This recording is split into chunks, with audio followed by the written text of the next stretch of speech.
Good afternoon, everyone. Thank you once again for coming out. Please stand for our AY preliminaries. Lots of standing and sitting. Good exercise, amen. Okay, the AY aim, the Advent message to all the world in this generation. The motto, for the love of Christ compels us.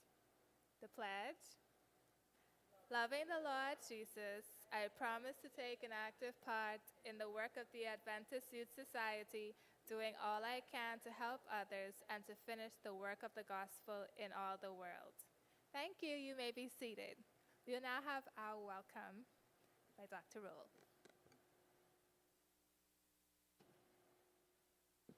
Good afternoon. I see a lot of faces out there that I'm not familiar with. And it is a pleasure to have you all. This month is Kidney Month, and this Sabbath we are given the opportunity to to stand in support of those warriors that are out there that are assisting those persons with kidney disease or kidney failure. And in support, we were asked to wear our green. Some of us got the memo. And we want to welcome our guests, those that we are not familiar with, and those that are our brothers and sisters in Christ who are usually here. We want to say welcome. And I'm praying that we all be heightened on the awareness of kidney disease. Everybody have kidneys. And so everybody should have been here. You may not have high blood pressure, you may not have diabetes, but there are other things that causes kidney disease. And so you could never say it would never be me. And so I want to welcome you for being here. And I want to thank our guests who have decided to come and speak with us and join us and make us more aware of what is happening in the kidney world. I want to thank them for being here, and I pray that we would all be more aware at the end of the day. Again, I say welcome.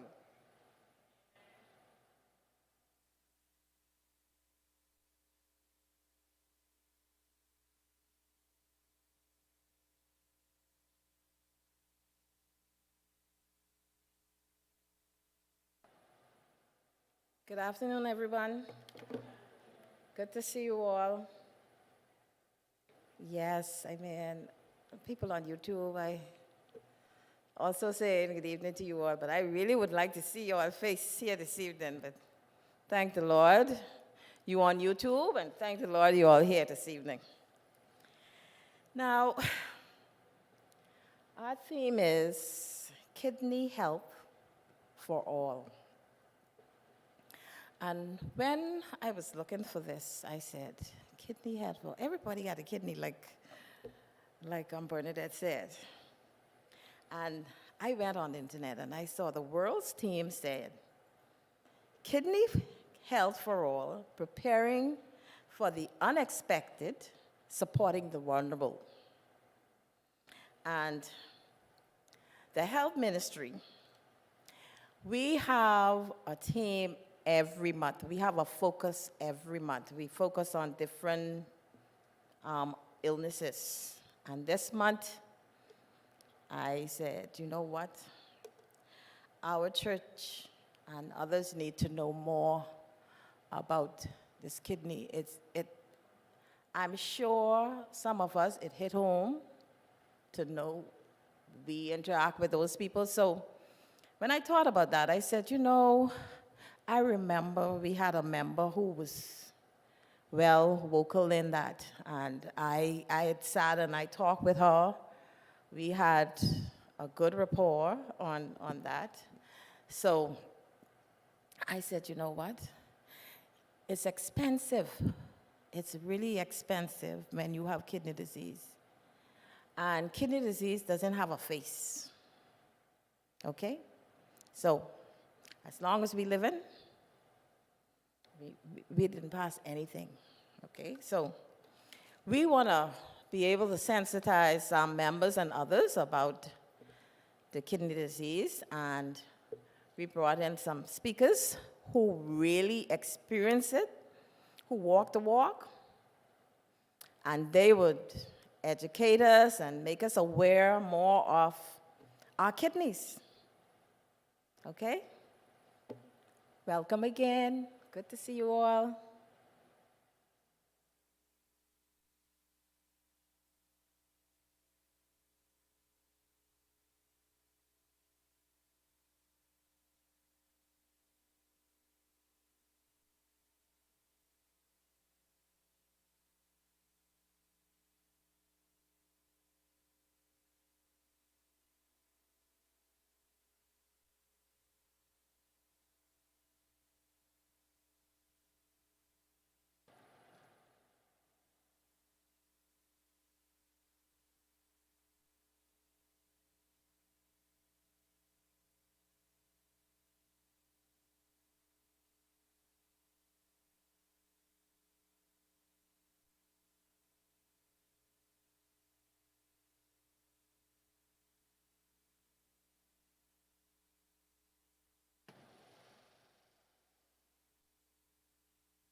Good afternoon, Hillview.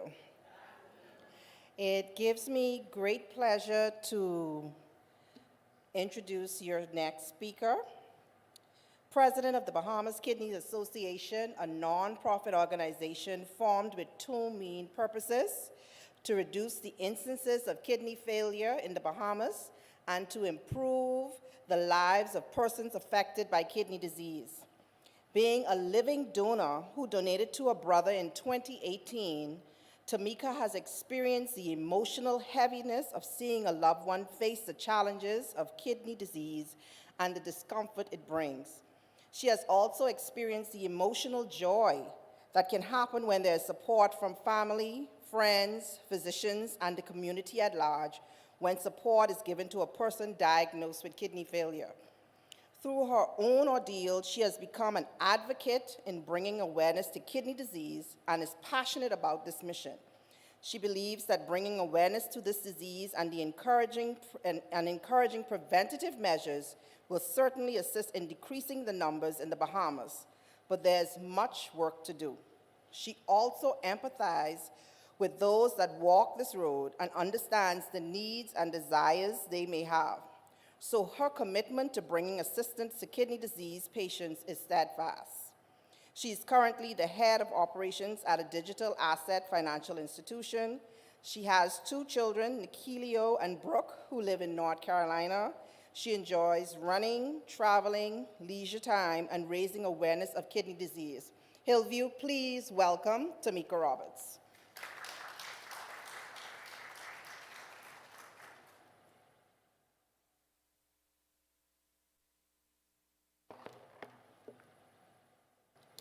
Good afternoon, everyone. Good afternoon, everyone. Now y'all gotta smile and get loosened up and make me feel welcome. This is my second church for the day. I was at Philadelphia earlier this morning, and I think you guys are giving them competition because I told them for our third anniversary, next year, March, I'm thinking I'm going to move the BKA church service to an Adventist church. Yes. So Irene, we have to definitely discuss that as a committee, but I'm thinking because I see all the green and all the warm faces, I just feel at home. So now it's between Hillview and Philadelphia. I don't know where to go.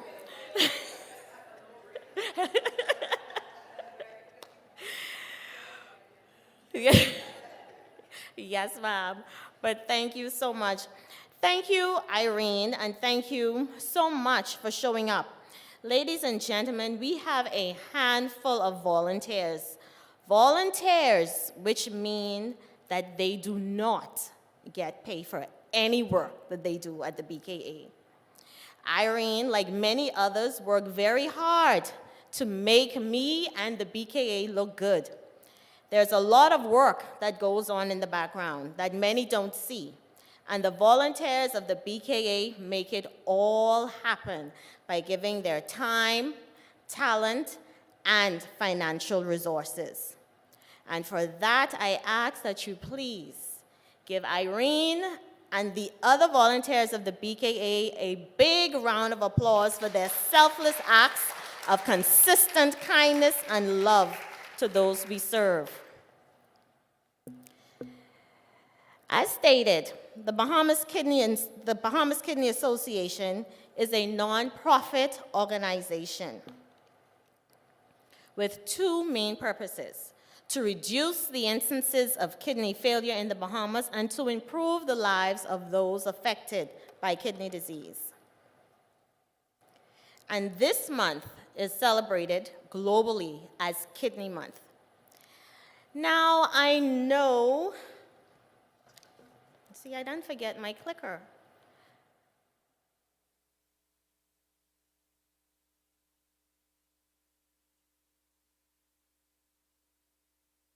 Okay.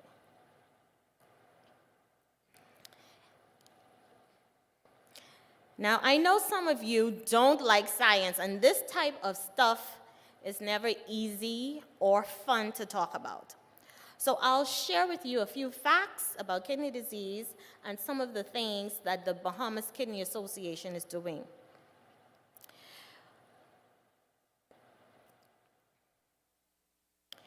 many adults would you estimate have chronic kidney disease? Anyone? Y'all talk back to me now. 1 in 5. Anyone else? 1 in 4. 1 in 10. 1 in 10. Yes, worldwide, globally, kidney disease affects an estimated 1 in 10 people worldwide. 1 in 10.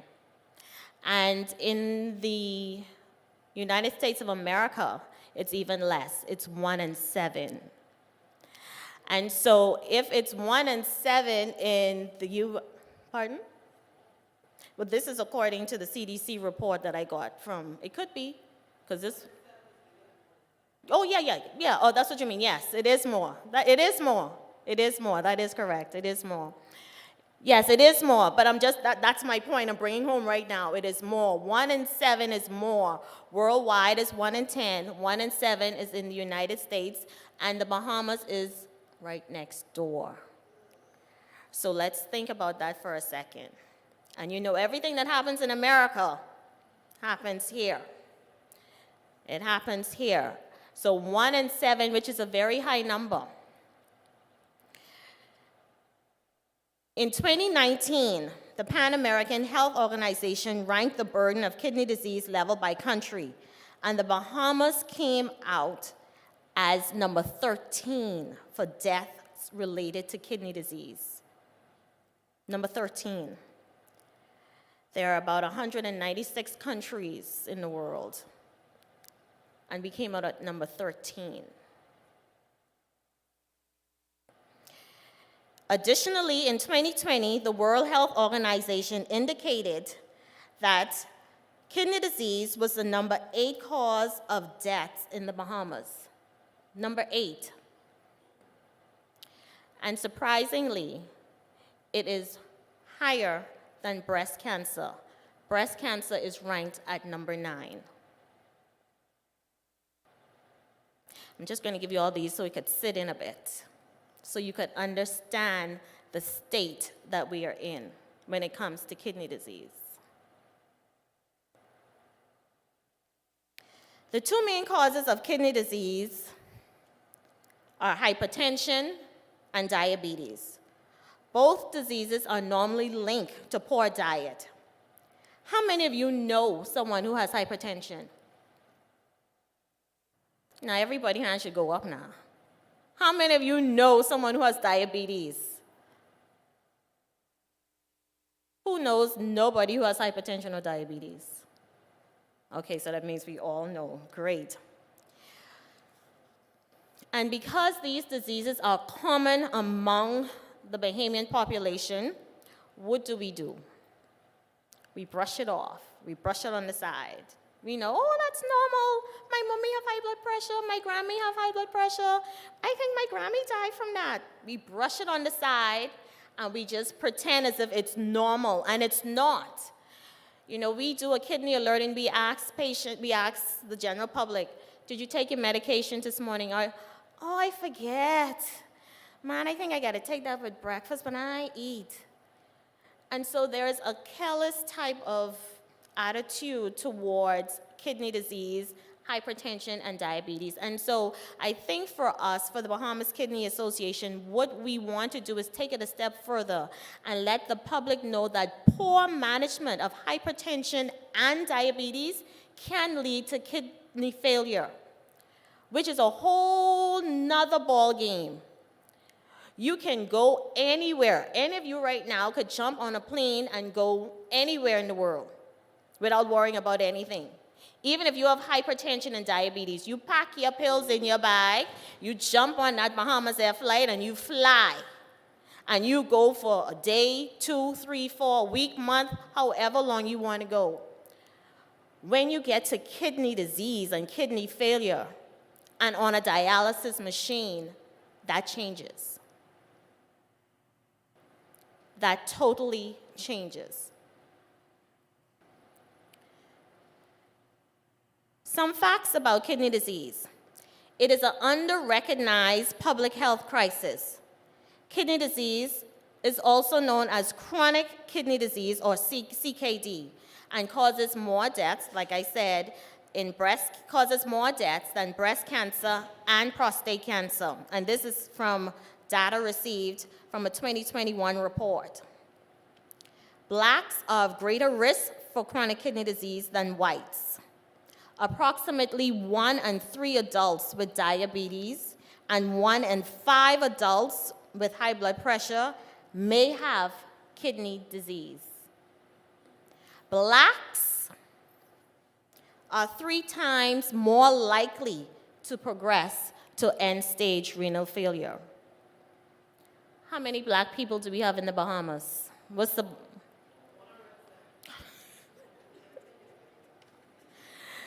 Yes, which means that we are definitely at risk. So how do you take care of your beans? Make healthy food choices, make physical activity a part of your routine, drink the required amount of water. I'm going to stop here. How many of you had water for the day? How many of you did not have water for the day? We have water here? The church have water? Please, please, please. How many of you had a fruit or vegetable for the day? How many of you had peas and rice and macaroni and cheese and potato salad and fish and chicken? Okay, okay. Yes, tell the truth, we're in church. Good. So drink the required amount of water. Stop smoking. I don't think that applies to anyone here. Limit your alcohol intake, reduce stress, manage diabetes, hypertension, and heart disease. So what is the BKA doing? What we do is we increase public awareness through kidney alerts, and we do kidney alerts once every month for the entire year, and that normally happens on a Saturday, and we go in high traffic areas where we give free blood pressure, glucose, and we're introducing cholesterol checks to the general public, and this is for free. We have medical professionals that work with us, physicians and doctors that come out, and they support our efforts and test the public for free and give free consultations. As you can see in one of the pictures, the doctor is behind, and he pulled the gentleman aside just to have this conversation with him. Also, to improve the lives of those that we serve, this would be our kidney patients, we host monthly support group sessions for kidney patients that provide education on kidney disease-related matters. We also bring in relevant professionals to speak to the patients to aid in their journey. We bring in psychologists, dietitians, physicians, NHI, social services, whatever we need to do, we bring in those professionals to assist the kidney population. And so how do we intend to reduce the instances of kidney failure in the Bahamas? Recently, we have formed the BKA Peer Educators, and this is a group of students that actually work within their schools. So we have the students that actually speak to other students to encourage them to eat healthy, to read your labels. We want to get all the chips, especially those fire chips, the Cheetos. The Cheetos, who's eat the Cheetos chip? Who like them? The Cheetos chip, and who like the ramen noodles? The parents will go put that ramen noodles in the microwave and put that sauce on it. Yeah? What, you use it without the sauce? Who's use it with the sauce? The salt sauce. And we need to realize and recognize that we are grooming now hypertension and diabetes in our kids with these same types of foods. And so we have students in our schools that actually are advocating to remove some of these foods and to actually have other students join in to stop eating the chips, especially those fire chips. Look at the back of those chips and see how much salt is in those chips. It's really not healthy. And the ramen noodles. And so we also have an essay and video competition. The essay and video competition, we released this. This is our second year for having this. And we have students, it will be due on the 31st. Please, if we have students in here who are interested, we have beautiful prizes. Please join in. And the topic, all of the information is on our website. And I wanted to say one thing. Any students here from Bombs Academy? One hand, two hands. And so I wanted to say, you know, we have our peer educators group. And we have no Bahamas Academy students in that group. Not one. Not one. Not one. So I'm hoping that we do have at least one Bahamas Academy student. You know, we like to say we have the health message, and if we have it, then this would be a great opportunity to join in with the BKA and to share what we already know.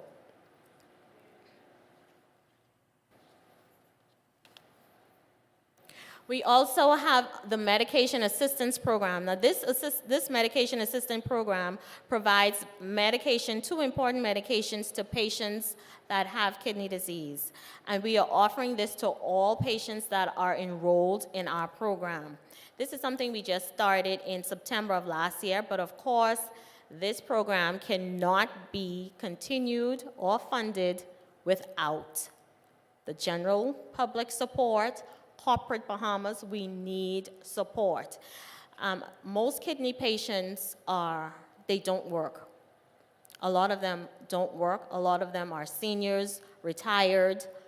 And so we are here to try and help them. These medications are not available on NHI, nor does the medical insurance cover them. And so we are assisting them the best way we can to have the medication they need. And 2 of the medications are the calcium carbonate, which is a phosphorus binder used to reduce the amount of phosphate absorbed for people with chronic kidney disease, with the aim to prevent the progression of CKD mineral and bone disorder. And Neprovite, which is a multivitamin specifically designed to supplement the vitamins that persons with CKD may not be getting enough of. We have 3 partnering pharmacies. We have Comprehensive Pharmacy, Friendly Pharmacy, and Live Well.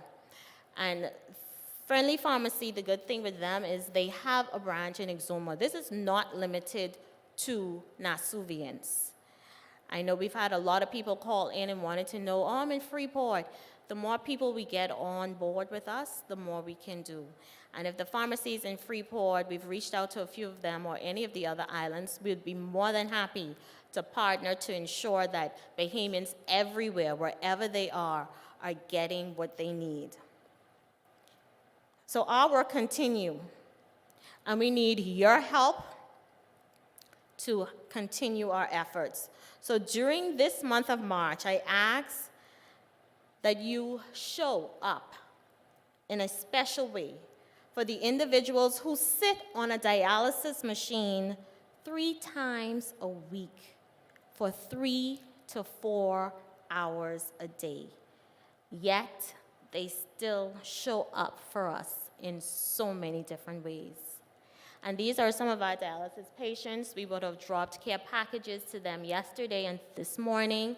We went to the dialysis units and we prayed with them and we handed them care packages. And I could tell you, those patients were so happy and grateful. So happy and grateful. And so we need your support to continue our work.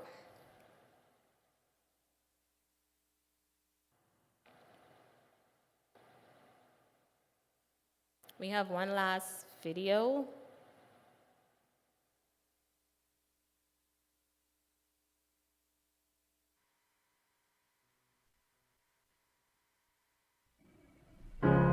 You're broken down and tired of living life on the merry-go-round, and you can't find a fighter, but I see it in you, so we gon' walk it out. Move mountains. Some of them still show up for their employers. they still show up for their spouse. They still show up for their children, for family, and for friends. They still show up at church. So during this month, let us show up for them. Bahamas, let us support. Let us be kind. Let us show love. And let us donate.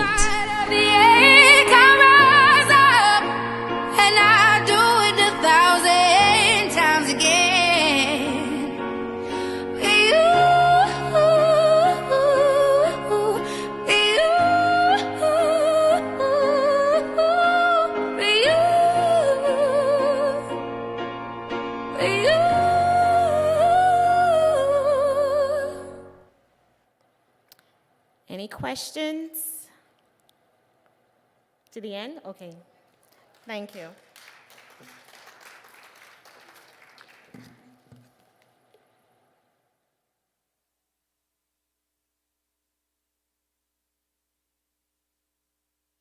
We'd like to thank Sister Roberts for her presentation. This time we're going to go into a short quiz segment. You would have received a pencil and index card. Some persons did not. I'm going to ask my persons who are part of Help Ministries, if you have a card and you want to give it away, please raise your hand if you didn't get an index card and you would like to participate.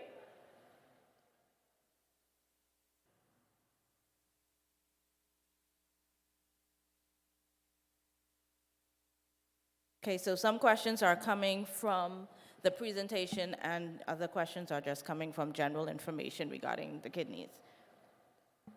Let's begin with, what does BKA stand for? You're going to write it on your paper. What does BKA stand for?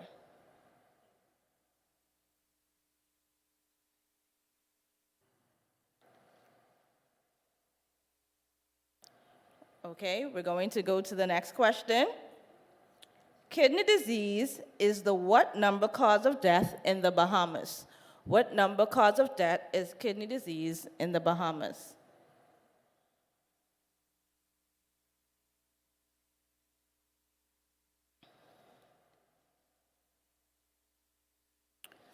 The next question is, which vitamin is produced by the kidney? Which vitamin is produced by the kidney?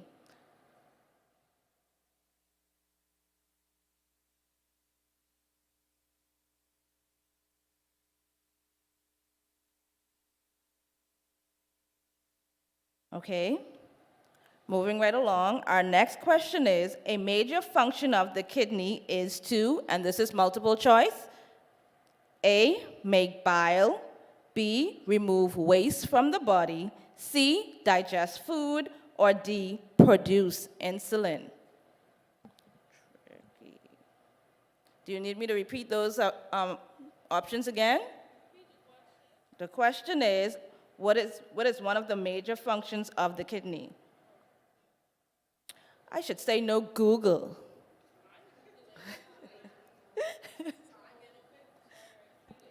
Okay. All right, our next question is, what is one way to take care of our kidneys? This is also multiple choice.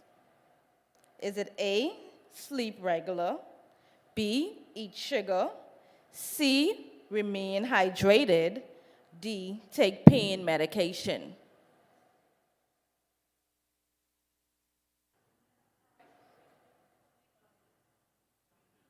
Repeat the question.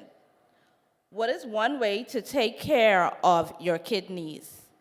A, sleep regularly, B, eat sugar, C, remain hydrated, D, take pain medication.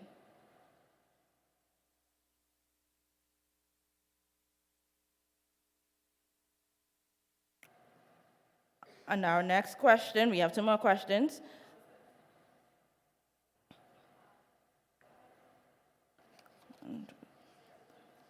This is number 5. 1, 2, 3, 6. Okay. Which body system is the kidney a part of? Which body system is the kidney a part of? Is it A, the nervous system, B, the circulatory system, C, the endocrine system, or D, the skeletal system?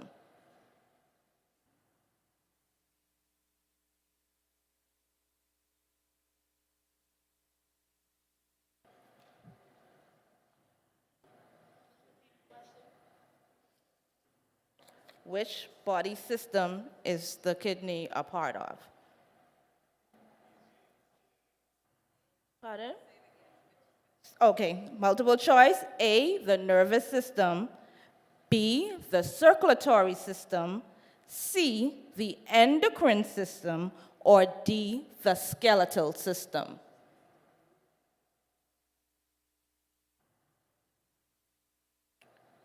And the last question will be,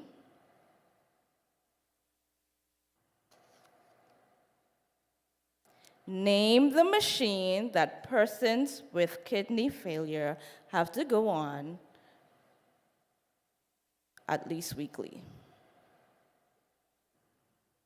Name the machine that persons have to go on with kidney failure at least weekly.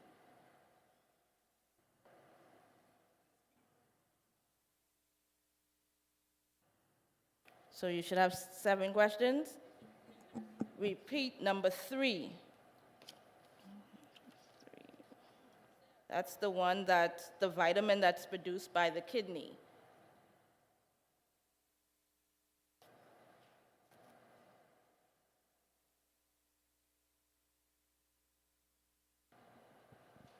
Okay, so let's start with number 1. What does BKA stand for? Good, so you can give yourself a check mark if you've got that. Number 2, what is the number cause of death? And kidney disease is the what number cause of death in the Bahamas? 8, so you can give yourself a check mark if you put 8. Number 3, which vitamin is produced by the kidney? Vitamin D, that is correct. Give yourself a check mark. That's number 3.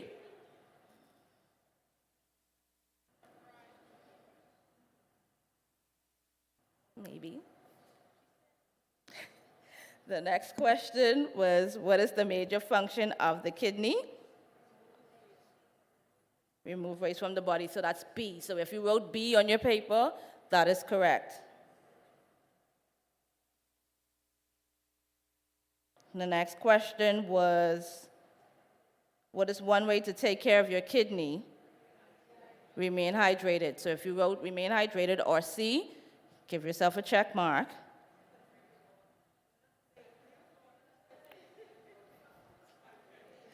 Drinking water, yes, that's also correct. All right. And then we have, which body system is the kidney a part of? Pardon? Incorrect. Endocrine system, yes. All right, and the last question was, name the machine that persons have to go on, the dialysis.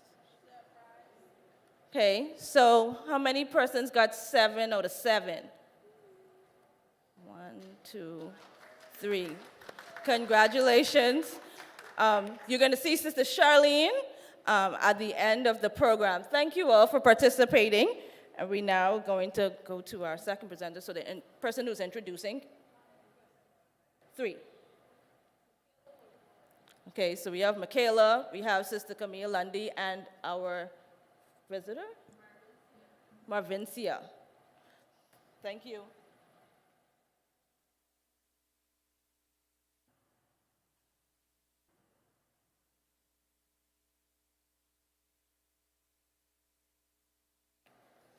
Good evening.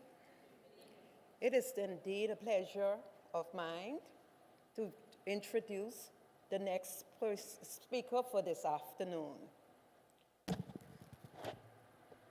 Sister Insa Young. Insa Ernestine Young. Most of us know her as a member of this church.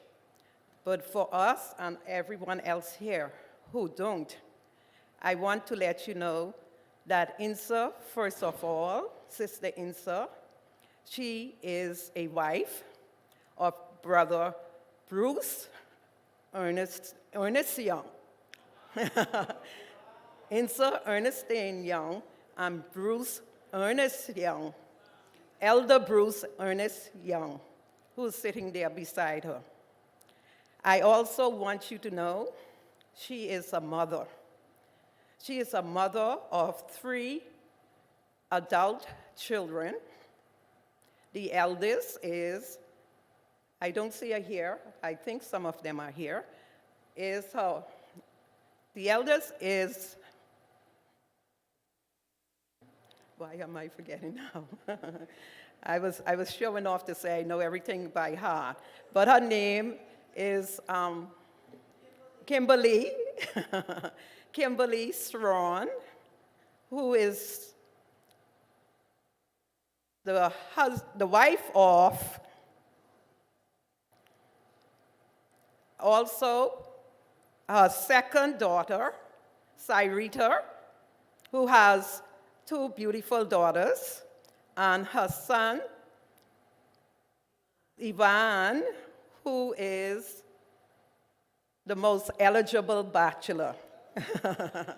So I want you to get to know them all. They are all members of this church.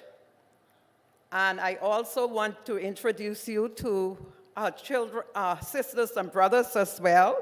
She has 4 sisters and 4 brothers, all of which are adults and married and have their children.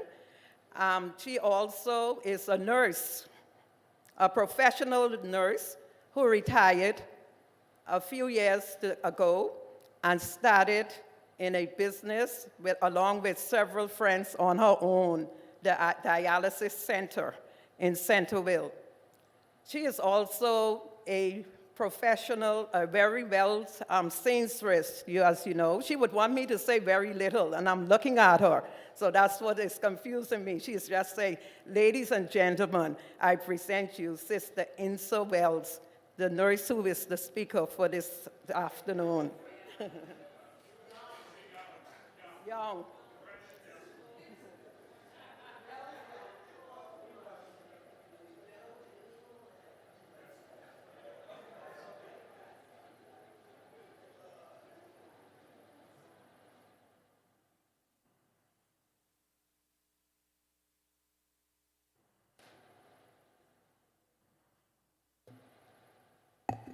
Good evening, everybody.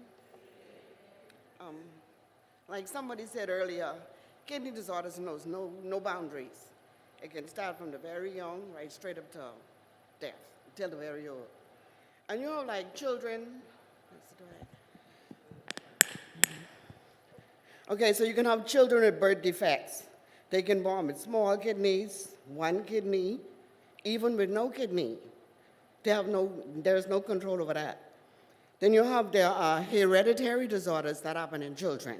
You can have them with polycystic kidney disease, PKD, and sickle cell disease. These are also diseases that can affect children, but then it also progresses throughout life. And so it will affect them later as they become older. Then you have children who have infections of the kidneys. So you have like nephrotic syndrome, strep throat. I mean, when a child has strep throat, it can get into the blood disease, into the blood system, and affect the kidneys. Most of these infections can be treated with antibiotics. And if it catches early, then the child can be free from that. Then we have like kidney diseases, kidney disorders that can happen almost like in a short period of time. That would be an acute injury to the kidney. Cases like that, you have like some kind of trauma that can cause kidney damage. And one of those, some trauma you can have like injury to the, if you can have injury to the muscle in the body, you can have a condition that developed that is called rhabdomyolysis. In rhabdomyolysis, in my experience as a nurse, I have seen that in 2 persons, and both of those persons with Defense Force officers who were in training. They go through a rigorous exercise, and most of the time they're exercising, they don't drink no water. But the main thing that happens is that the muscle can be damaged. When the muscle is damaged, it excretes some kind of electrolytes and protein. In the muscle, it's okay, but when it gets into the bloodstream, it can damage the kidney. And one of the main things that a person will know who has that disorder is because the urine will be almost like a bright orange color. And then they'll have the other symptoms. But it usually will manifest itself in about 2 to 3 days after the person has had that injury. You have another thing that can cause it, like an acute injury can be a blockage in the urinary system, and it mostly occurs like in the urethra. That is the little tubes that come from the kidney that go outside to pass the urine. And that can come from kidney stones. If the order is corrected early, then it will not lead to kidney failure. But if it is not, then you find it can progress to kidney failure. In a case like that, that can be reversed.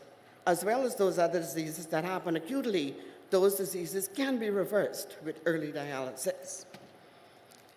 You have another condition that is called leptospirosis. Leptospirosis is a disorder that happens when a person comes into contact with contaminated water. That contaminant in the water is usually caused from rats, the feces of rat and the urine of rat. When it gets into that water, you go into that water, you have a cut in any break in the tissue, then that can get into the body, affect the kidney, lead to kidney damage and kidney failure. But like that is an acute case. So with early dialysis, some kind of intervention, that condition can also be reversed.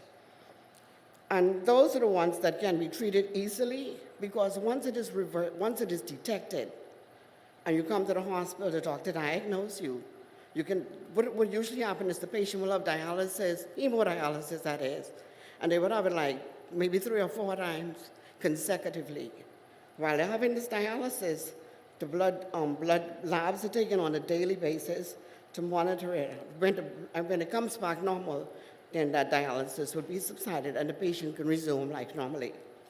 Now, the other one that we're more concerned with is the chronic kidney disease, CKD. Now, chronic kidney disease, like the lady said, the 2 main causes of chronic kidney disease, the number 1 cause is diabetes. The number 2, hypertension.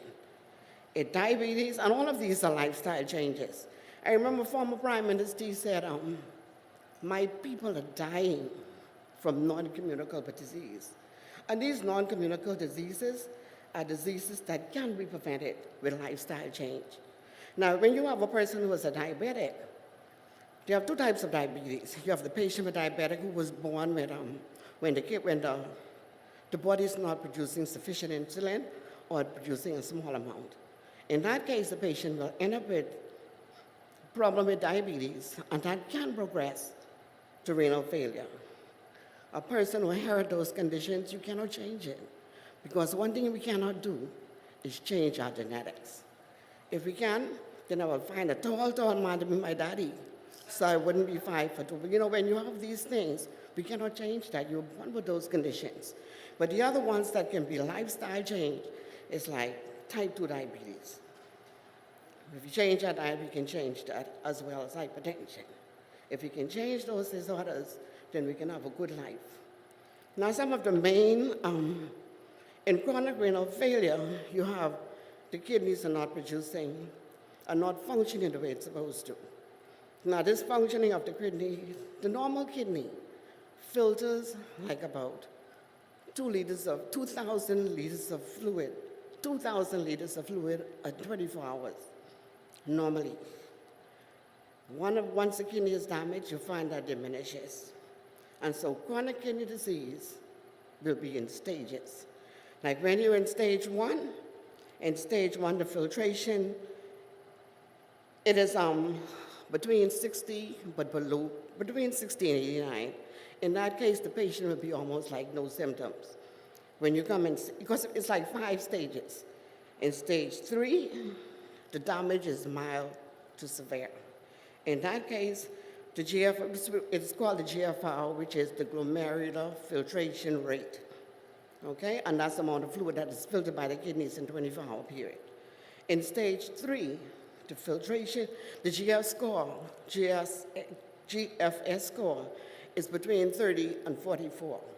When it comes to that, then the patient will exhibit more symptoms. They begin to get sick, but they can still live a good life. Now, when they come to stage 4, then the kidneys are damaged to such a state that you may have to have some intervention. And it is usually diagnosed by a blood investigation. If you go into the clinic following up with the doctor for your high blood pressure, your sugar, and any other disorders, then the doctor will recognize that you're going into early kidney failure. They can take some small intervention to slow down the progression, but to stop it, it probably will continue to progress. But you can stop it by lifestyle changes and taking your medication. But in stage 4, you'll find that the doctor, if you just attending your regular family physician, at that point, he will refer you to a nephrologist. Nephrologist will monitor you and prepare you for dialysis or prepare you for some kind of renal replacement therapy. And because like that time, the kidney will only, you'll only be filtering like about 7 to 15%. And so dialysis is necessary. And that is like in stage 5. So when you become in stage 5 of that, when you see the nephrologist, he will recommend the options that you can have. Dialysis is one of the options. In dialysis, there are 2 modes of dialysis. You can have hemodialysis, where what you talk about, you go on the dialysis machine 3 times a week. Sometimes it can be 4 hours a time. Where I work is 4 hours. To the hospital, with the amount of patients they have, they can only dialyze for probably 3 hours because the numbers are increasing by leaps and bounds. When I first started dialysis, working dialysis about 20 years ago, there were only 2 places where you can go for dialysis. Today, there are 6. Where I work, and she talked about the numbers that we have. Where I work, we have like almost 60 patients. The hospital have over 100 patients. When the numbers get too big, they can't even accommodate them. So they have to go to other centers so the patient can get dialysis. And then again, the dialysis in the hospital is only like 3 hours, sometimes 2. And you know, if the kidneys are working 24 hours, filtering all that blood, 2 hours is definitely not enough.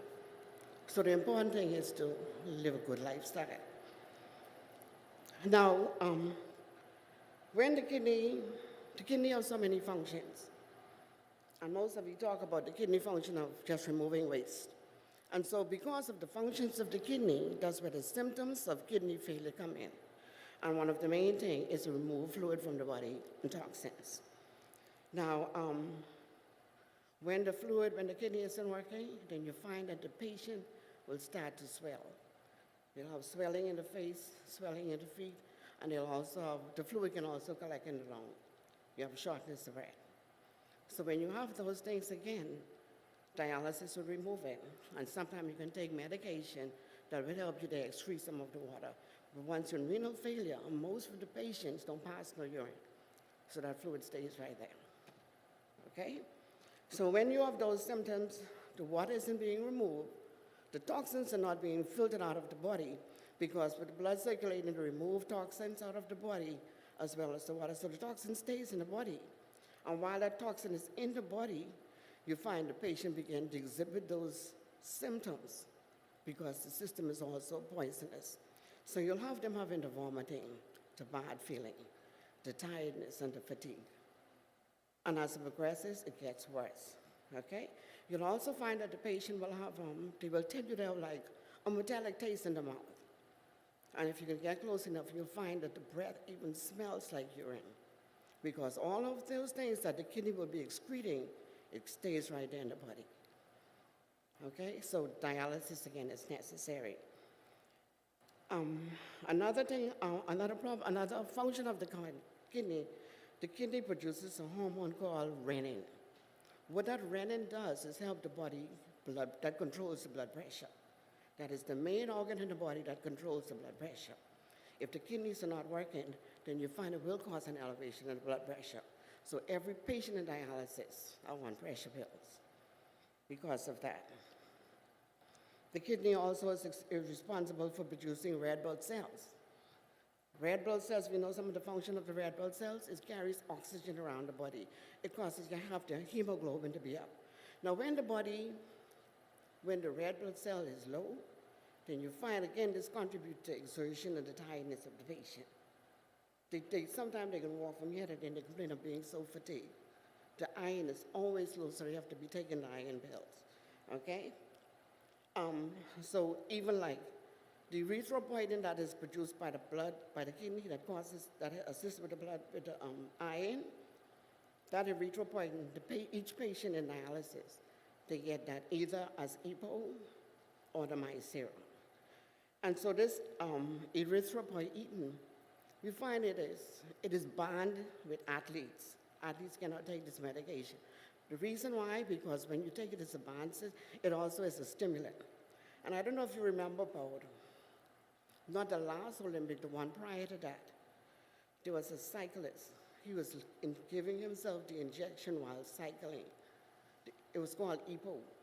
And as he climbed heights, he needed that extra boost. So he inject himself with EPO. When it was discovered, when he was tested, his medal was stripped away from him. So when you take it like that, it is banned. But if you have that condition where you're not producing any erythropoietin, then it will be okay for you to take it like that.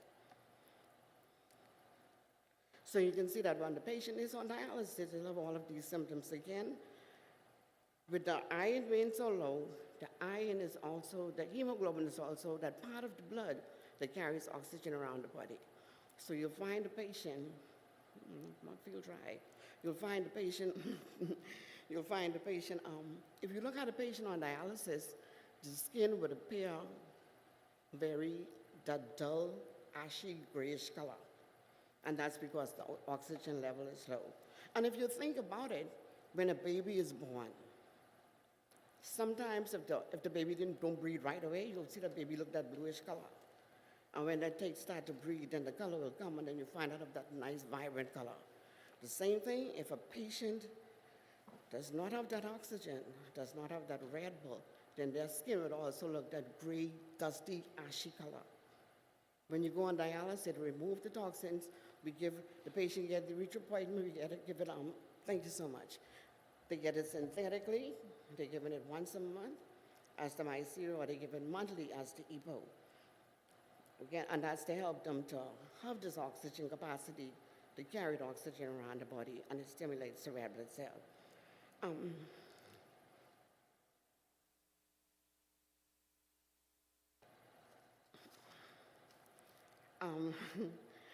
The question was asked earlier about the kidney producing the vitamin D. What the kidney does is the vitamin D, the vitamin D helps you to have the nice, strong bones. It's a part of the bone process of the body. If you don't have that vitamin D, then the bones will be brittle. But what the kidney does, it helps, vitamin D in its natural form, the body don't use it like that. But what the kidney does, it helps the vitamin D to be broken down in a usable form so that the kidneys can use it. So with the vitamin D and all of the sunshine, it helps the body to be strong. So you find that the patient who's on dialysis, if the kidneys are not working, they're not getting the vitamin D because the body cannot synthesize it to be used. So you will have that brittle bones. So all of the patient have to get all those stimulants so they can get an injection. They get the injection almost with every treatment. And these medications that the patient need, like she said, it was very expensive. The the mycera, what the patient get, it costs like $200 a month. Then they have to get other vitamins. And all of these are very, very expensive. So the hospital will give it to them free. Otherwise, you have like some agencies will assist. But for the patient to buy it, for the patient to be able to buy it, too expensive. If you have insurance, that is good. But the patient who have the insurance, when they're on dialysis, if you have insurance that is valued at $1 million, in a year time, that insurance will be depleted. Every time you go on the hemodialysis, in our country, it is like $350 a time. Where I work, we have a lot of tourists come in. Not a lot, but we have some tourists come in. Each time that tourists go on a machine, $600. Same thing, if you have a patient go to the States, they have to pay the same thing. Very expensive. on hemodialysis. Okay. So you find because the vitamin D is deficient in the patient's body, then the patient have to have all these other things to help with the vitamin D. And so you find the patient who is on dialysis, you find that they always have the bones are brittle. They break easily.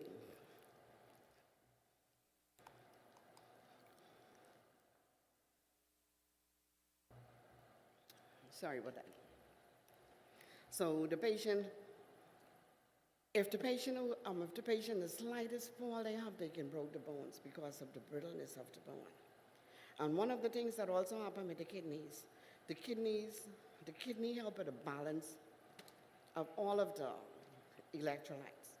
So when you have a patient who's on dialysis, and she mentioned the vitamin D, and she mentioned, somebody mentioned the phosphorus. So there's the kidney keep a balance between the phosphorus and the calcium. So when the phosphorus, almost everything we eat have phosphorus. The only way phosphorus is excreted out of the body is via the kidneys. If the kidneys are not working, then you find the phosphorus elevate. When the phosphorus elevate, and it's the body's natural response, it pulls the calcium from out of the bone. When that calcium is pulled out of the bone, it leaves the bone brittle. And so, to help with that, the dialysis patient who's on dialysis, the patient who's on renal failure, they advise every time you eat a meal, you take a Tums, and that's one of the things that you've been asking about, would you ask the patient to get. When you take a Tum, what the Tum do, because the phosphorus is excreted by the kidneys are not working, when you eat a meal, the patient eat a Tum. Tum of the most ingredient in Tum is calcium. That calcium binds with the phosphorus binds with that calcium, and it's excreted via the stool. So that is the reason why you have to take the Tums to help you to get rid of all that excess, some of that excess phosphorus in the blood. Because when that phosphorus is there, it causes the bones to become brittle, and you find most of our patients, they always complain of joint pains. They're always complaining of bone pains. And so you find that if the patient's on dialysis long enough, you find that most of those patients, the height is diminished. You may start out at 5 feet, a couple of years, and it just goes shorter and shorter. Until I've seen a patient who was like 6 feet, end up being like probably 5'8". They begin to walk a little unbalanced because of the deficiency in the vitamin D and the calcium. You find them walking with a limp, and some of them are rocking as they walk. And all of these because the kidneys are so vital, like every other organ in the body. But the kidneys plays a great part in removing all those waste products from out of the body. And so once you find that the patient, the doctor's following the patient, and the patient goes to see a nephrologist, with the nephrologist, in preparing you for dialysis, I told you the various modalities. Hemodialysis, peritoneal dialysis. In hemodialysis, like I say, you go on a machine 3 times a week. The body has to be prepared for that dialysis because in hemodialysis, you connect it to a machine. So they have to use the way for you to get that blood out of the body to go through that filter to be filtered. And so you have to have access. We call it an access. It can be one way you use the patient's natural blood veins. You use to join a vein and an artery together. And the purpose of that, when you join an artery and a vein together, what it causes is blood going into 2 different directions. You have the vein and the arterial blood. One take the blood to the heart, one take it from. So if you have this vein that is created, the blood going in 2 different directions, it causes a friction in there. It builds the muscle up, the blood vessel up. The vessel expands. And when it expands, the wall becomes more rigid. And so we can put a needle in that to put you on a machine for dialysis. We put 2 needles. Another way what you can do is they use a graft. It works the same way, but instead of your natural blood vessels, a tube is inserted, one connected to a vein, one connected to artery. And we do dialysis by putting the needle into that blood vessel. If you need urgent dialysis, if you come in, like in those acute cases, if you come in at midnight, the doctor assesses you. It is vital that you get the excess fluid off, get some of those toxins out. So what they can do, they can put something in you immediately. And we call that a catheter that they put in the groin. And that way you can have dialysis on a dialysis machine. The other modality of renal replacement is peritoneal dialysis. In that case, what happens is the doctor uses the abdominal cavity. The abdominal cavity is lined. The lining consists of 2 layers of membranes. Between those 2 membranes, a tubing is inserted. When a tubing is inserted in there, then we put fluid in there. The fluid that goes in there is of a more concentrated, is more concentrated than blood. And the reason why it is more concentrated because osmosis and diffusion takes place. Osmosis, the removal of water. So the excess water goes into that cavity, the peritoneal cavity, and it's passed out in the tube. On diffusion, where you have the particles in the toxins, that will also pass in it and it's flushed out. Now you have like things of a larger molecular weight, like the blood and proteins, it will not cross that barrier. But only the toxins that have a small weight, they cross that barrier, flushes out into the fluid, and then it's excreted into the urine. And then the third way is to have a transplant. And you said that is what your brother had. A transplant is good. And when you have a transplant, the best donors for transplant is a blood donor, because again, you have the similar blood type. If it is any person other than that, you find that the body will fight against it. And so that's why you have persons who've had a kidney transplant, they have rejection, because the body fight against anything that is foreign. Okay, and so you have kidney rejection then. Even with a kidney transplant, the amount of medication that you have to keep on just to keep that kidney healthy, again, it's very costly. You have to keep on so much medications to have that kidney working. So the best thing again is prevention. Okay? Now,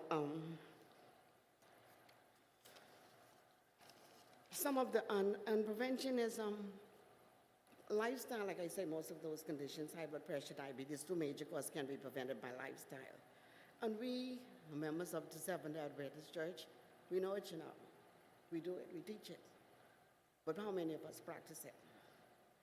In my experience as a nurse in dialysis for 20 years, I think I haven't nursed more than 6 Seventh-day Adventist patients who are daring to die. They did a survey recently, and in that survey, it came out that some of the healthiest people, longevity, are people who live a lifestyle free of meat. And most of those persons who are the largest group of centurions were persons in the Loma Linda area. And it stands to reason why. Diet. And we know it. Okay? But with the patient, once you have high blood pressure, you have diabetes. The important thing is to take your medication. Follow up with the doctor. I had a patient who said that he was experiencing some symptoms. He went to the hospital, put on some medication. The doctor only gave him a prescription for 3 months. When the medication was finished, he stopped. When he came back again, he presented with renal failure. And you have a lot of men who want pressure pills, a lot of them, because it affects other things, other organs. And so if you're having problems in other areas, the important thing to go to, when you go to the clinic, the main thing, if you have an issue that you're dealing with, speak to the doctor, and the doctor can give you something to help you. If a medication is causing you problems, speak to the doctor, you can change and try another one, but don't just stop. It leads to other problems, okay? We also, what happened recently, you know, with the COVID, we had some patients, persons who contracted COVID, and we had a patient who went into renal failure because of COVID. He was airlifted to the States and had some treatment, and when he came back to us, he was considered an acute case, but he stayed on dialysis for 9 months before that was reversed. It has been reversed now, and now he's off dialysis. But these are some of the things that we are faced with. You have patients who are on medications, you know, we have like people like myself who have some arthritis pains, and you want to take medications for pain. Another thing that leads to renal failure is those medications and non-steroid anti-inflammatory drugs. Those medications, when you take them too frequently, they damage the kidneys. Patients who are on statins are the medication that you take for high cholesterol. And again, that's a lifestyle thing, a diet reform. But patients who take the statins, you take them for a long period of time, it can damage the kidneys. So you have to be very careful of the medication we take. So in closing, some of the things that I say, like the things we know. Nutrition. There's a saying that says, let your food be your medication. You ask about the peas and rice and macaroni, potato salad. What part of that is medication? You also ask about the chips. What in that is medication? So if we can let our food be our diet, and it's a diet that we know about, plant-based, it works and it helps. Exercise. Even if you're a diabetic patient and you exercise, in diabetes, like I said, the body might be producing insulin a little bit or not sufficient. But when you get bigger, the bigger you get, the more insulin you require.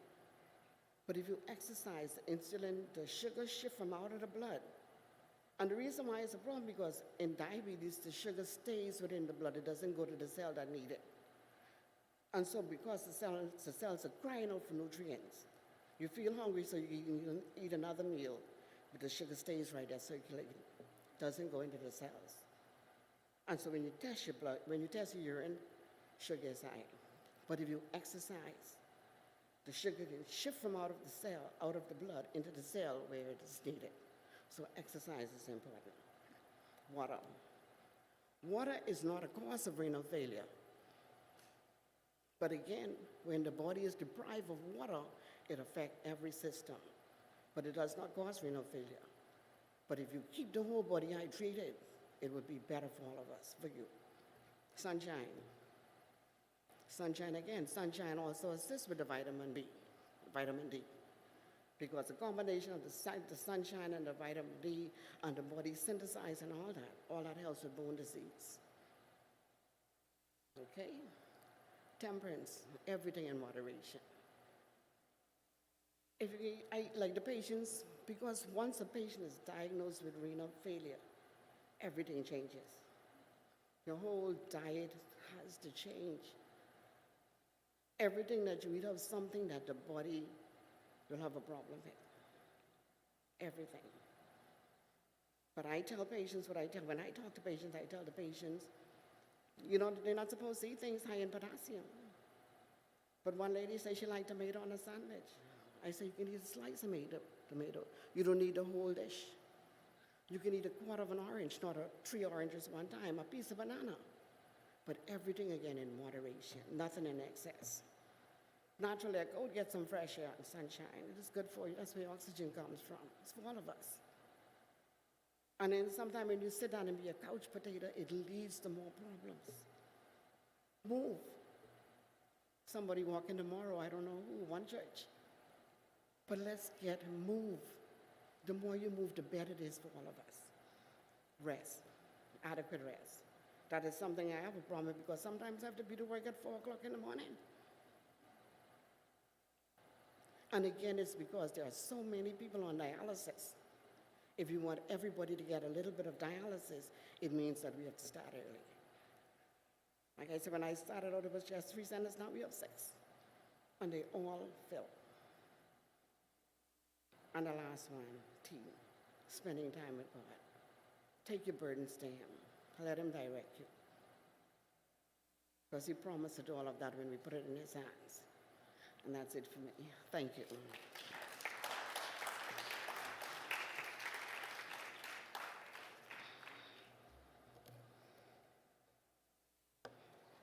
Questions? No?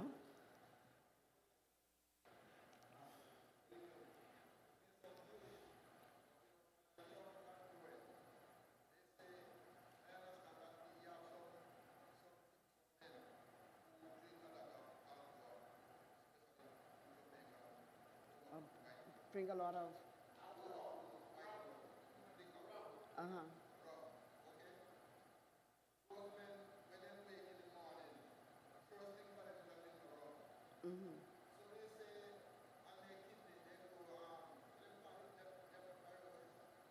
Cirrhosis? Yeah, okay, kidney, it causes cirrhosis of the liver. It affects the liver more. But just like it affects the liver, rum affects every organ in the body. I don't know, you see the people who walk around, they call them a rum blossom. The face always fat and stuff, the lips bloated. And again, that's a part of the kidney, so you have all this retention in the fluid. Yes, rum affects every organ in the body, including the kidneys. Yes, sir?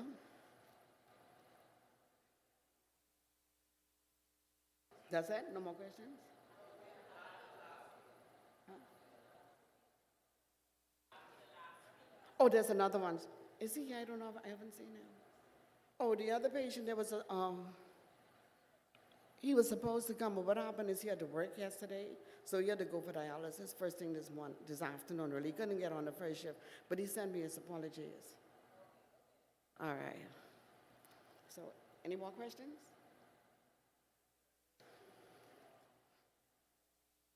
You have to yell at me.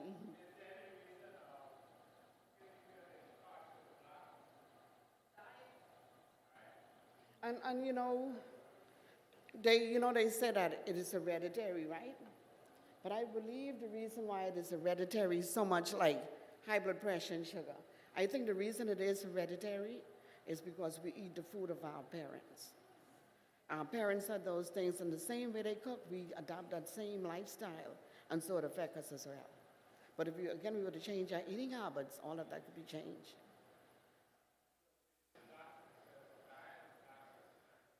And that's worldwide. All of us have the African diaspora, and we like healthy, we like rich foods. You see, so you find other persons like the Caucasians, they don't eat like us. They don't eat the macaroni. If they eat it, they eat it every Sunday.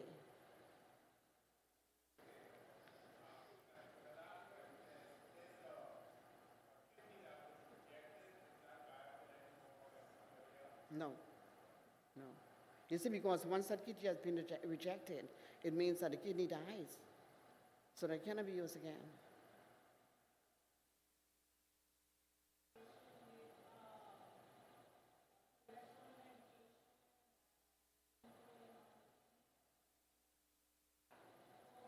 Well, again, like I mentioned, the statins. And again, statins are the medication that's used to control the cholesterol. And so once you take those medications, most medications that you take are excreted via the kidneys. So if you take in statins, and you have a part of it that can be affected, and it can affect the kidney, because most of the time when you take statins, your blood pressure is already high. Your kidney may already be experiencing some damage. So once you have that problem, you take in statins that cause the blood, it will affect the kidneys, yes. And what was the other question, ma'am? Good evening. I would like to find out, I'm a big believer in prevention. Is there anything that people who have kidney problem probably vegetable or fruits or something to flush the kidney to get rid of that, any built up or whatever before it happens? You mean before the patient goes into renal failure? Before they get kidney failure, before anything happens. Again, like I said, if you have a diet that is, you see, before you get into renal failure, you find that red meat is very hard on the kidneys. Okay.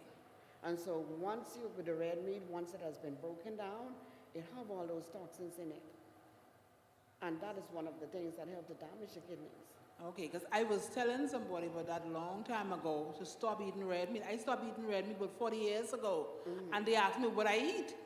But I just don't eat meat. Okay. I just don't eat meat. I don't eat rice. I don't eat sugar. And I don't eat flour. It's because I learned about these things and Pathfinder many years ago. And I'd just like to add to that, in addition to that, parents, we need to watch what we give our children. We like that quick fix. So they have a lot of instant stuff now in the grocery store, and we say, throw it in the microwave. Go and do that. We stop to Burger King, McDonald's, Wendy's, and probably some children eat that every day. I don't know. But we just have to watch that. The chips, the ramen noodles, that's nice and hot, but it's not healthy. So, Sister Tamika, so my wife brought home some Roman noodles the other day. Are you suggesting that I have a conversation with her soon? Absolutely. Okay, so my second question, I watched both my grandparents, they lost their limbs. And I remember that as a young man, seeing both of my grandparents have their legs amputated. And it wasn't until I was in my 20s where I was pre-diabetic that it hit me that, listen, this is a lifestyle issue and I need to change my lifestyle, right? Do you think it's beneficial for us to teach this to the primary school kids? Like, why are we waiting until I'm old and I'm getting this and that? Why aren't we going in or could it be beneficial to go to the children? Well, that's what we're doing. And that's one of the things that the Bahamas Kidney Association has done. But we have our high school students to reach out to the schools. Because children, they would be more, I guess, they have that same level to reach out to them than an adult. And that's why I'm begging that Bahamas Academy also joins the BKA peer educators and that's the only way we could change and reduce actually the instances of kidney failure in the Bahamas. It starts with our children, and so that's what we're doing, trying to get into the schools, educate the students so that they know how to read the labels themselves too. They probably could tell you, Mommy, put that back, or Daddy, put that back on the shelf. I don't want it. So that's one thing that we're doing. And I'd like to add to what she just said, because we as parents, we march against everything. We can march against the importation of those same little things in the bag, those potato chip, cheese dough, and all of that. All they are is empty calories. So we can march against that. We want that ban. In places like some places in China and place, you find no fast foods there. And the reason, as soon as those fast food go there, then you have all those other lifestyle diseases pop up. So if we control that, we have to get the government on board to make a decision to stop bringing those things into our country. And you know what problem we have too? A lot of times why poverty causes it too. Because you find that when we face with poverty, we give the children what we can afford. And so a pack of potato chip and one juice would have a lot of sugar, may be all that they can get when you got 5 children. And so that is something that happens. So again, when we have those bread basket items that were VAT-free, that was a big help for people. But poverty leads to that. My question is on it's the packets. Yes. Is it the seasoning that is the problem, or is it It's the seasoning. noodles and the seasoning? It is the seasoning. It is the Okay, seasoning. It's So the once you seasoning, use which the- I don't use. So you can use the noodles, but just use your own herbs with it and avoid the pack that they send in it. Yes, that's what my point was. With the ramen noodles, it was my understanding it's this package, It's it's the the seasoning. seasoning It is the package. seasoning. That's the dangerous You part. are correct. Thank, It is the seasoning. It's the seasoning. That was her husband. because we like the little noodle thing, but I create my own sauce and seasoning, not the packets. Yeah, okay. Just for clarity.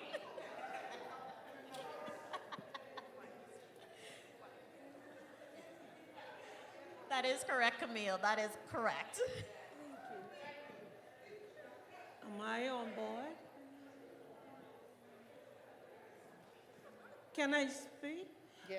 Okay. Is it difficult for us to get this information introduced to the school as a part of the curriculum? I noticed with my grandchildren, after they were introduced to the machine, they are constantly on the machine. They are almost brainwashed now because they were introduced to something that they were interested in. Why can't we challenge our children from, someone said it earlier, why can't we challenge our children from day one? Don't forget what the Bible said, train up a child. Let them get to know what is good for their bodies. I've been in the food stores, and I watched the parents shop, and those trolleys are filled with things. I cringe sometimes. Why are they putting these things into the children's brain? And the thing is, once when I used to go to the wash house, I could almost tell the children who were fed potato chips and the rest of it, they can't keep still. They can't, they have to keep active, you know. So why can't we, as lecturers, go to the schools and plead for them to have this as a part of the curriculum, where they would, listen, one of the best things in the world is when a child is trained and convinced that something is good for them. One of my grandchildren, one of my grandkids, he was told about expiry dates on items. Whenever we go to the food store, whenever you bring anything home, and the first thing he does, he picked that up and look at the expiry date. You know, he's convinced that this is wrong. We shouldn't be eating, that sort of thing. So what I'm saying is, let's start with our kids. Let's start with our kids, and we'll be fine. We have more money saved as opposed to spending so much money on these things that is causing these children, after they grow up, to spend so much money on doctor bills. I'd like to add to that too, because often we say, the food in the food stores are so expensive, and rightfully so they are. The healthy foods are very costly. But dialysis is even more. It's even more expensive. The medications, like the nurse said, you are on that medication. My brother's on medication for the rest of his life, and it's very costly. And so let us try and use that money, a little extra, just to eat healthy now. It will save us in the long run. We can't keep making excuses and say it's just too expensive, it's just too expensive. I can tell you, when you see a patient on dialysis, you don't want to go there. You don't want to go there. And like the nurse said, we are bursting through the seams. We are bursting through the seams. So maybe you answered my question. You could die from something. So what do you say to me? I hear that all the time. People say that all the time, but what quality of life do you want when you die? I could tell you when one time my brother, we traveled once, and we went to Florida, and the amount of organization you have to do, this was when he was on dialysis, to get from Nassau to Florida, anywhere, you have to set up, and his wife was very good at this, you have to go ahead and do your pre-arrangements and for the dialysis machines, and you could get sick even. So we wanted to go and shop after that, but then if he wasn't feeling well, you go back to the hotel. All of these things change your life. They actually change your life, and you don't want that. So, and I had a lot of men, Chris, during our kidney alerts, they say the same thing. I gotta work, man, I gotta take care of my children. But are you taking care of your children? You're not. If you're not taking care of yourself, you're really not taking care of your children. So we would just encourage people to please make yourself a priority. Take care of yourself. Do what you can do for you so that you could have a good quality of life. A good quality of life later on, before And you I'd like to die. add to that, Brother Hannah, because I'm going to use an example of a young man who was on the defense force. When he came to us, it used to be so good just to watch him walk in there, so strong and upright, robust, and to see him, his life slowly change. He started walking with a wheelchair. No, he started with a walker first, then with a walking cane, then a walker. And now he's at the state where he cannot do anything for himself. His wife has to push him everywhere he wants to go. When he comes to dialysis, somebody has to bring him and lift him in the chair. That is the quality of life, that your life changes to a dialysis. Now, even though he's getting all the treatment, he fell one time and he had a fracture. He got a fracture. When they went to operate on him, he was on the defense, wasn't he could afford the best medication. But when they went to operate on him to fix his bone, he said, the doctor said that bone was like scrambled eggs. That's how brittle the bone was. I had a good friend who was a nurse, and I saw her deteriorate the same. She had a kidney and was failed, but I saw the deterioration the same way. 2 weeks before she died, she said to me, she said, I feel so bad. I just want to lay down and never wake up again. She was dead in 2 weeks. So you said you're going to die from something? Yes. Hannah, I want to lay down, close my eye, go to sleep, and never wake up. I don't want to go through that. And if you ever see those patients on dialysis, a doctor told me I'd rather have cancer than have renal failure. That is correct. That's how depleting it is, how debilitating it is. It is.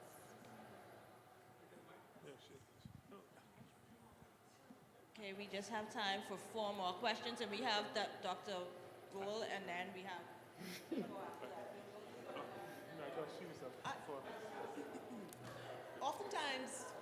Oftentimes we say eating healthy is so expensive, but what are you looking for? I mean, I think we should keep our lives simple. I mean, for me, my life is very simple. I love brown rice, I love rice. And I've just committed to not eating any Roman noodles because it's too refined. Besides from the package, it's refined. You need to keep that out of your life. All of this is sugar. We have 71% of the Bahamas overweight. And I believe that all of us should be eating what we call like a diabetic. Because the most debilitating condition that you could ever have is one that debilitates you. You cannot get on a flight when your kidneys fail. You can't even go to the family islands when your kidneys fail. You have to be staying right home, because there's no dialysis machine anywhere else, like in Eleuthera. So we ought to change our lifestyle, eating simple, beans. I see bag of beans for $2 and something cents that have so much protein, which will not fool with your kidneys. Just like how the muscles break down and can damage your kidneys, meat is muscles. Get rid of it because it's going to damage you. A lot of that it is going to damage your kidneys, clog your cells, cause you become diabetic. And so we need to start eating simple. Peas and rice is not expensive. Good evening. Good evening, AY. Thank you, Sister Inza and Sister Tammy, for your information. I want to find out, do we have an active kidney donor program in the Bahamas? No. Especially for people who may die in an accident where you can donate your kidneys. No, we don't. I know the Bahamas Kidney Association, we met with the minister, and there are discussions around it there, but there's much work to be done before that could be done. Legislation has to be changed, it has to go to Parliament, and so it's a whole process. But I can tell you from where we are right now, we're probably a little ways from that because so many other things have to fix and change. I'd like to add to that because a few years ago, we did a successful kidney transplant in this country before. Several years ago, Dr. Robin Roberts, he had already liaised with doctors in the Cleveland Clinic. And he said that with us having so much murders, accidents, he said we can have an organ donor transplant case in here. He said they will come in if there's an accident and a person wants to be a donor, they can have a plane in here within the next couple of hours. They said they will they will secure all of the organs. He said, all we want is kidney. He can give us all the kidney. He can go through the whole process. But because every organ in your body can be transplanted. But again, it was a bureaucracy with the government, and that was just brushed aside. Hopefully. So 2 quick points before Bruce. two quick points before they take the mic from me. First of all, I love my wife. I affirm her. She's awesome. You want to sleep tonight? Yeah. You want to sleep? But secondly, I also remember when I was younger, we didn't have much, and I only remember having one small piece of meat on my plate as a young boy growing up. Today, we're older, and my mother, when I go by our house tomorrow, she has at least 5 pieces of different types of meat. And sometimes when I go to potlucks, right, in Hillview, I see like a load of like different meats. They call it veggie meats too, right?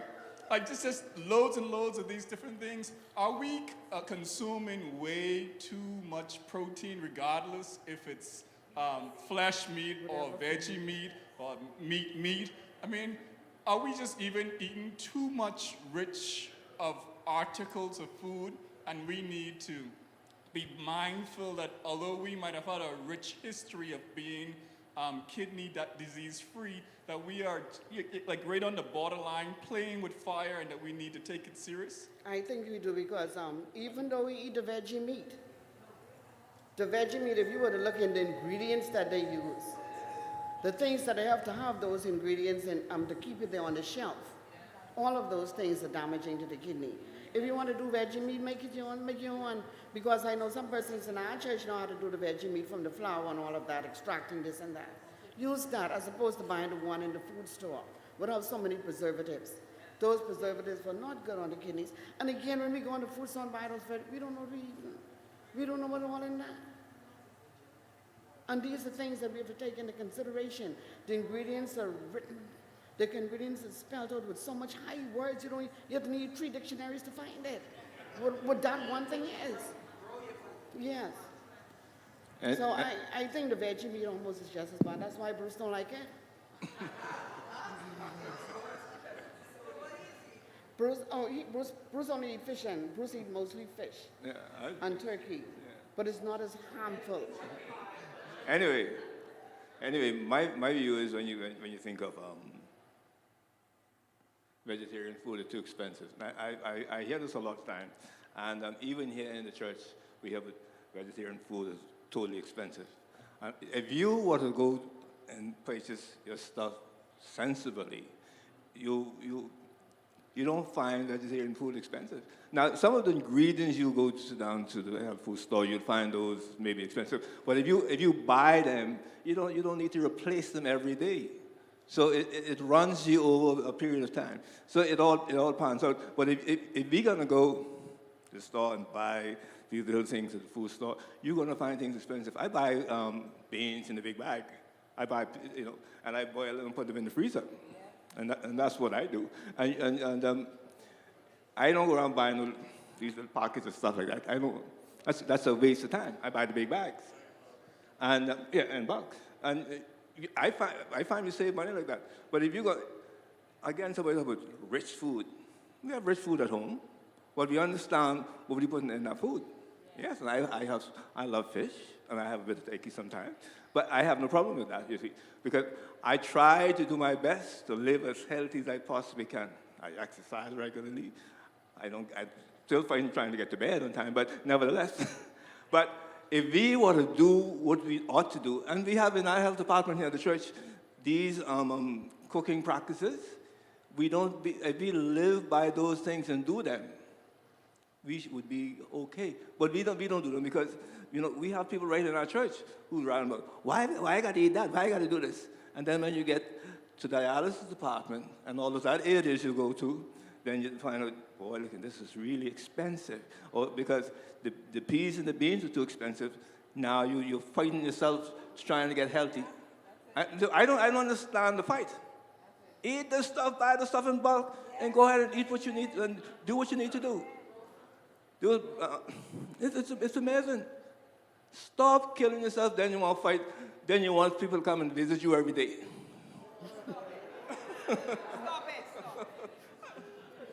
Okay. Someone asked about the signs and symptoms. Just before, I don't know if that was mentioned already, but just before you answer that, what are the signs and symptoms, I just want to mention that I had a brother, a career police officer, drill sergeant of the Royal Bahamas Police Force. I lived with him for many years and watched him move from big, strapping police officer and deteriorated on the dialysis machine until he had a coma. And then he, in the coma for 17 days, and then he passed on. And then my aunt, uncle, brother, sister, someone said the whole 9 yards. And so listening to you, it really brought back a lot of memories, sad memories. And that's why I decided to change my lifestyle. And I try to exercise, try to eat right. Cindy, she feeds me well. And I'm just trying to do my best. But what you shared today was really food for thought. And I'm really appreciative of what happened, what I heard. Learning new things every day. Every time I listen to persons like yourselves, I'm just inspired. And it's heightened my awareness.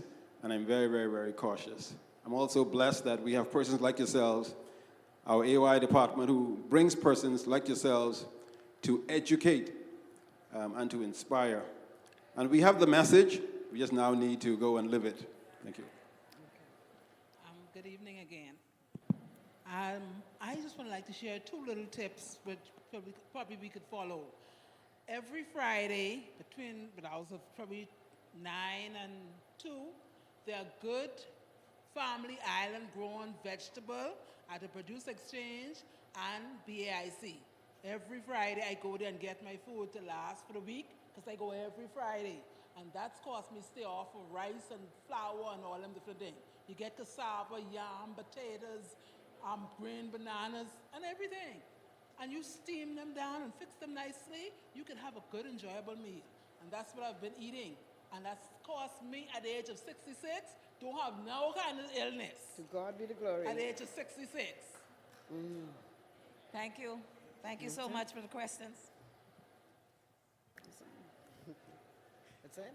Just one more announcement. This is a plug for Bahamas Academy.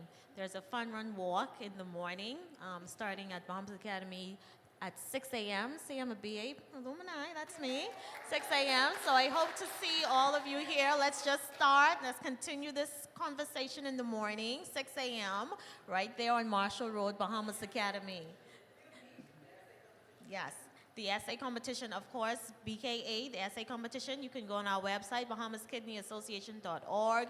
We're giving out excellent prizes, laptop computers, tablets, cell phones, so please support us. And I'm looking for Bahamas Academy students in that as well. Okay. Y'all stay right there. Stay right there.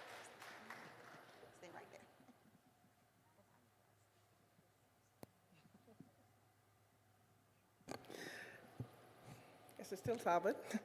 I was just telling Charlene, I feel like a common denominator here. Because, not only because of my occupation, but because I firsthand experienced someone going through the dialysis process. I am the marketing and public relations officer for the dialysis center. And it's very dear to me because when I came on some 12 years ago, I was there when it first started, not like with Dr. Brown, who had the heart center and everything established already. I was there hands-on establishing when they were establishing the dialysis center. So it was really dear to me because my father was a big, strapping man. He actually passed away from kidney failure. And he was on the dialysis machine for some 5 years. And I just watched him diminish until it strained his body so much and it gave way. His heart just couldn't take it anymore. And he passed. Some 5 years he was on dialysis. But like Brother Lester said, when you have a relative who have experienced and gone through, those aspects, it causes you to really think. And from when I saw him taking all those medication, day out and day in, morning, noon, and night. And I made a conscious decision from I was 18 years old to cut out meat. So I may have a weight problem, which I'm working on, but I am pleased to say that abstaining from the meat, it really pays off. Not only from the heart, cholesterol, and so forth, but like every year, because that's my father, I have to make sure when I do my annual that that's a part of, checking my kidneys, checking, making sure your pressure, diabetes, and everything is intact. And so far, so good. So thank you, Lord, for that. But I feel dear to our speakers. One, Tamika is my classmate. We graduated from Bahamas Academy, class of '93, celebrating 30 years this year, so you'll hear more from us. And of course, I work along with Miss Young, Nurse Young, at the dialysis center. But I remember when we were establishing the dialysis center, and I got the website and everything going. It was crucial that I made contact with the persons of who established the World Kidney Day Association establishment. I remember getting and having extensive talks along with them. So that's why I think you heard Miss Nurse Young mention that we have a lot of tourists who travels on a cruise ship, come by air. They need to be dialyzed because they want to enjoy their vacation. So I banked on that. You can still travel and enjoy the Bahamas, and I market that along with the World Kidney Day Association. So they have us at the top of their list when in terms of visiting the Bahamas, as in this is a place that you can come to actually be dialyzed. So like I say, just the experience of what I saw my father go through and being there in the establishment of creating the dialysis center from 2011, that's my baby. So I thank the association who came along. I was so happy because every March, it is a part of my platform that I have to do kidney awareness, get it promoted, and it's so easier now with the association and working along with them to be able to promote kidney health and kidney, the whole awareness part of it, kidney prevention, kidney failure prevention. So I just wanted to come by to say thank you. Thank you so much. I have a little token that I would like to present to our very dear Charlene, our health ministry leader. I just wanted to say thank you so much on behalf of Dr. Sawyer and all of the dialysis center team. We just wanted to give you a token. We love what you're doing. So we want to say thank you so much. Thank you so much.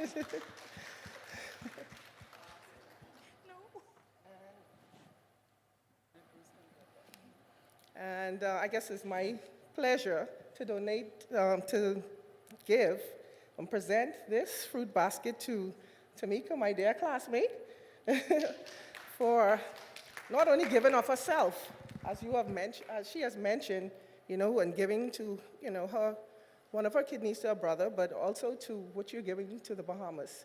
And I pray God's blessings upon you and the association, that you can, all hands will be on board and helping you to establish. So thank you very much.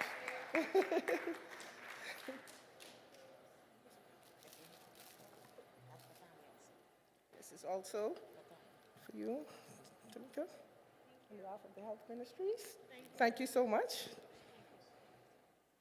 And okay.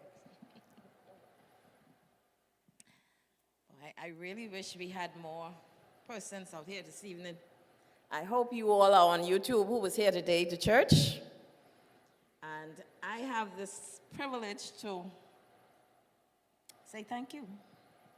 And we appreciate both of you. And Sister Young, someone special did this for you. Okay? Someone special donated this.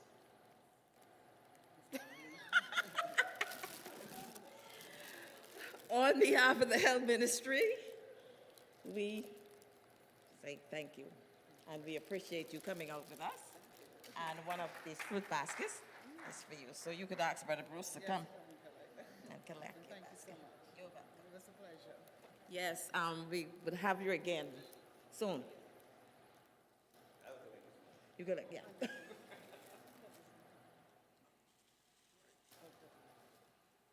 Awesome.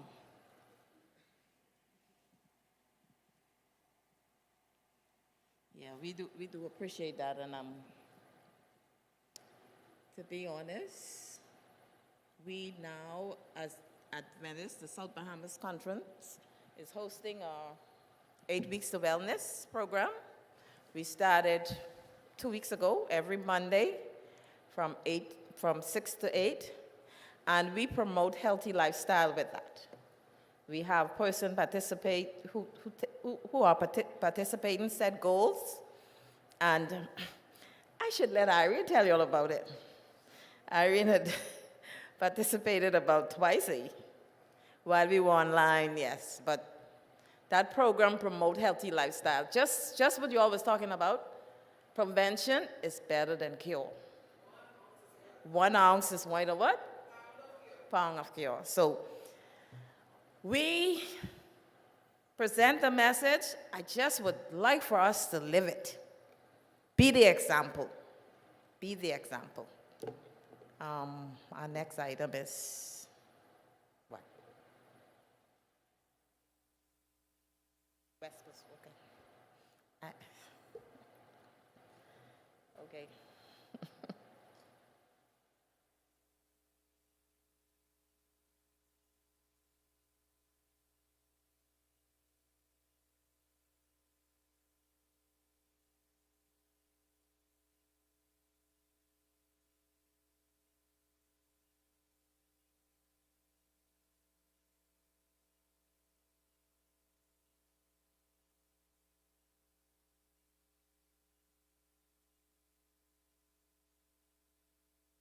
Happy Sabbath, everyone.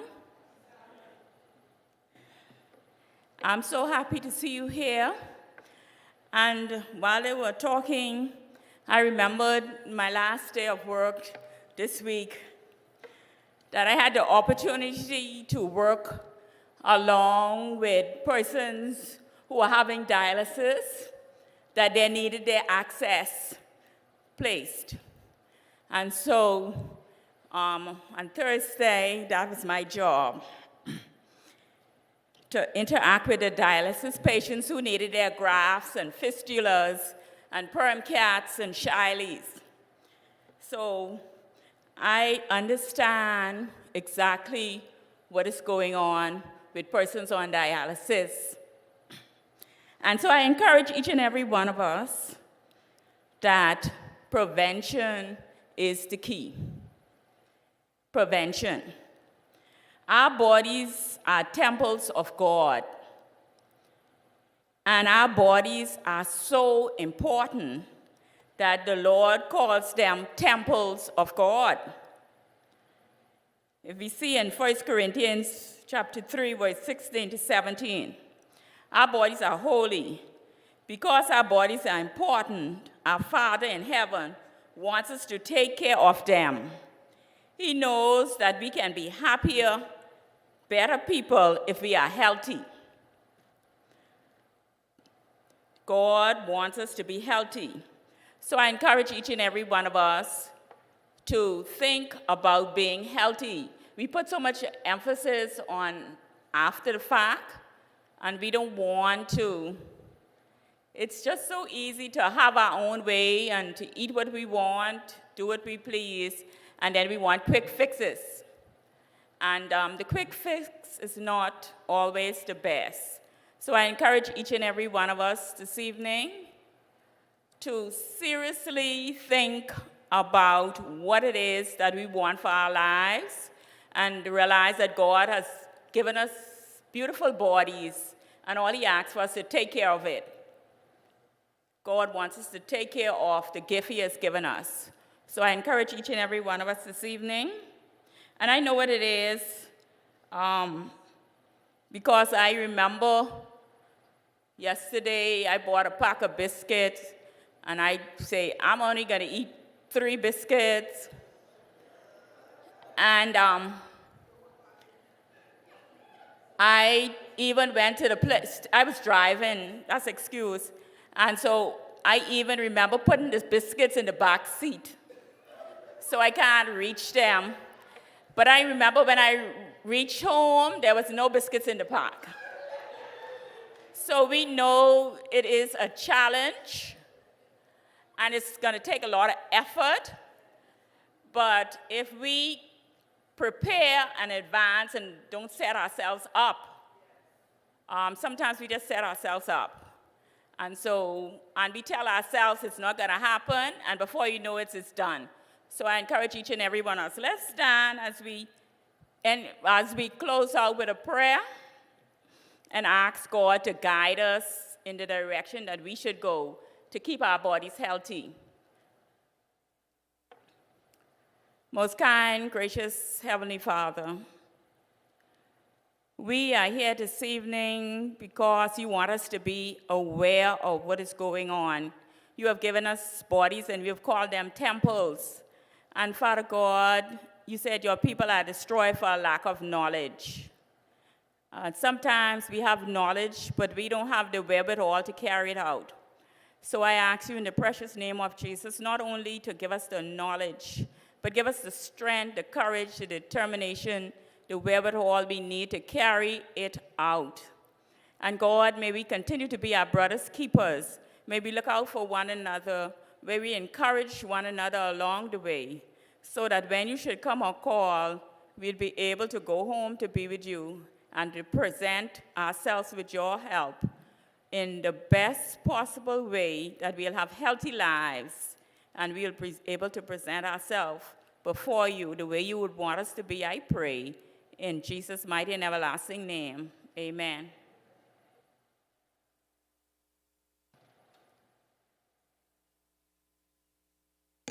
You may all be seated. That was it, we're finished. But I just came up to do a few announcements. First of all, thank you so much once again for coming out to AY this evening.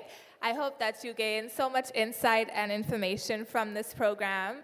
Just want to remind everybody that next week's Sabbath is Global Youth Day. If you ordered shirts with me, I'm happily waiting for your funds. The shirts should be in by Friday. If you are interested in volunteering with us as we go into Government High School next week's Sabbath, or donating towards that, please let me know as well. And next week's Sabbath afternoon for AY, we will be having a rally in Rawson Square at 4 p.m., I believe. Please stay tuned for more information. Look out in the WhatsApp group chat. And that's all from me, and I'll turn it over to Sister Camille Butler. Good evening, everyone. One quick announcement before we rush out here. Please note that the Pathfinders, we're preparing for Jamaica IAD Camporee, and our tickets go on sale now. So please see me. We need support from our congregation. We need as many persons to, our fish fry would be on April 2nd. So as many persons, I will be standing at the door. It's for our children, Pathfinders, that are going to the IAD Camporee, and we need all our persons here to assist our campus. Thank you very much. We have club tomorrow also.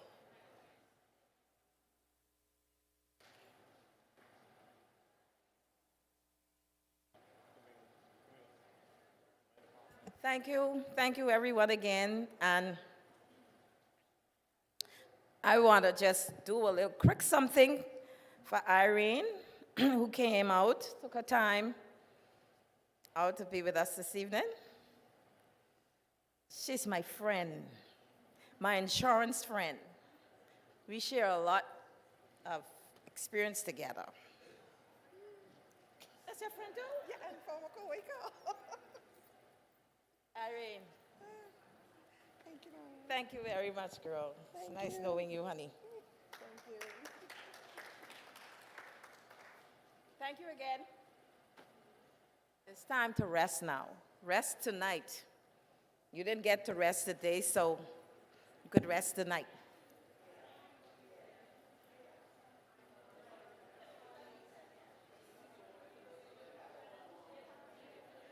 Was